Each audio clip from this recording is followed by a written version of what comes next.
Bonjour, pour ceux qui n'auraient pas la patience ni le temps d'aller regarder mes 3 vidéos, la trilogie Snowpark pour Python et Streamlit, je vous fais un petit résumé dans cette vidéo.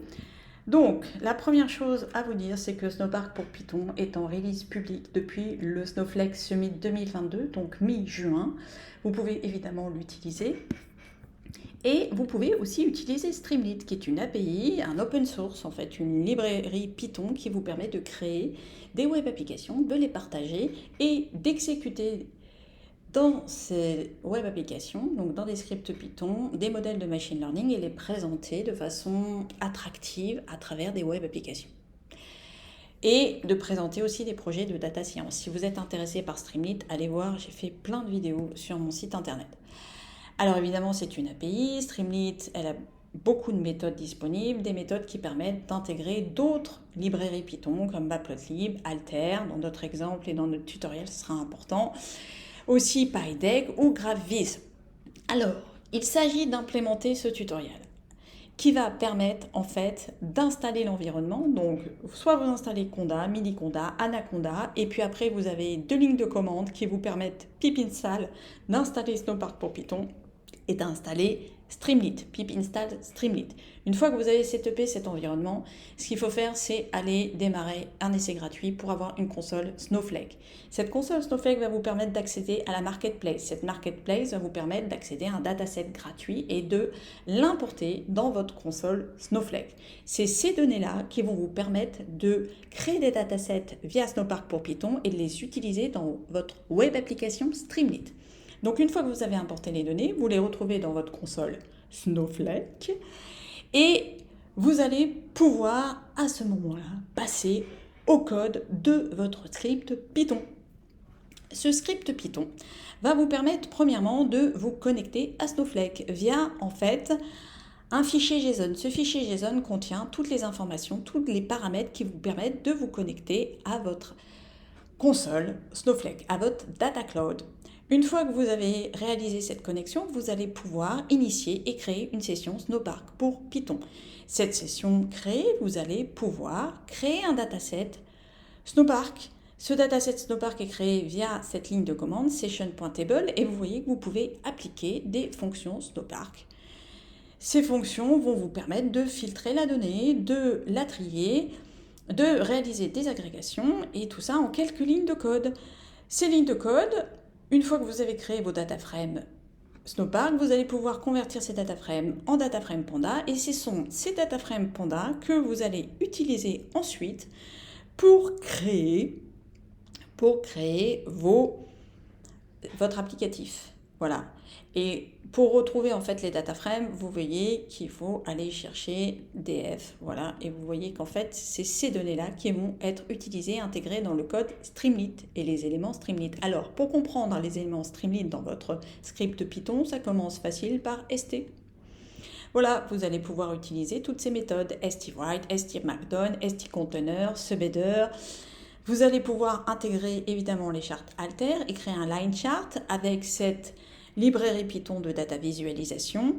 Et ensuite, vous allez pouvoir aussi créer un bar chart directement avec ce data frame que vous aurez créé au préalable.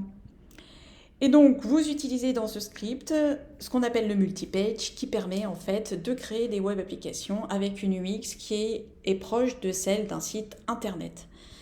Donc, voilà le résultat. Une fois que vous avez créé ce script Python, vous allez l'exécuter. L'exécution est extrêmement simple dans le terminal. Vous allez écrire streamlit run et vous allez mettre le nom de votre fichier Python.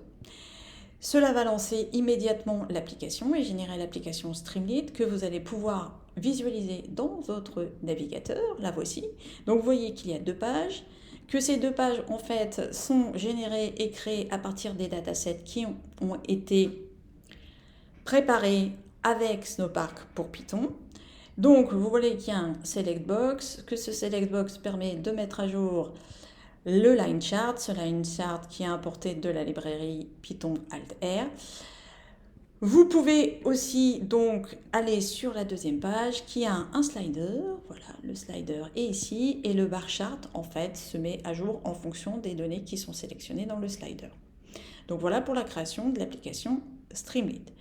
Alors, évidemment, par derrière, vous voyez que les requêtes sont envoyées à votre Snowflake.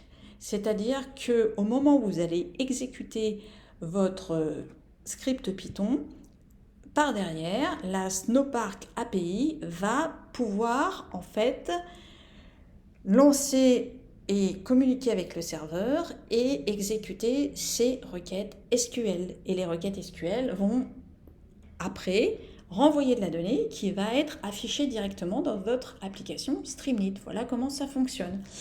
Et donc si vous voulez en voir plus, vous avez sur l'historique qui est permis et accessible dans votre console Snowflake, et vous voyez qu'au moment où j'ai exécuté le script Python, vous voyez qu'il y a eu une interconnexion et une exécution de ces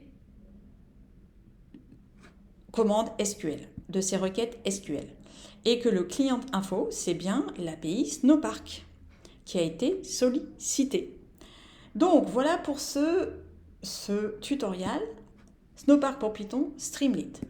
Je vous invite également à regarder cette vidéo, c'est l'avenir en fait, c'est encore en développement, c'est comment va être intégré Streamlit à Snowflake. Il va avoir une intégration mais complète, c'est-à-dire qu'on va pouvoir avoir une interface et créer une application Streamlit sans quitter l'interface Snowflake. On va pouvoir se connecter aux données, on va pouvoir faire exécuter et créer une session Snowpark pour Python, et ensuite on va pouvoir créer le code donc dans cette interface d'un côté et voir directement le résultat applicatif juste à côté.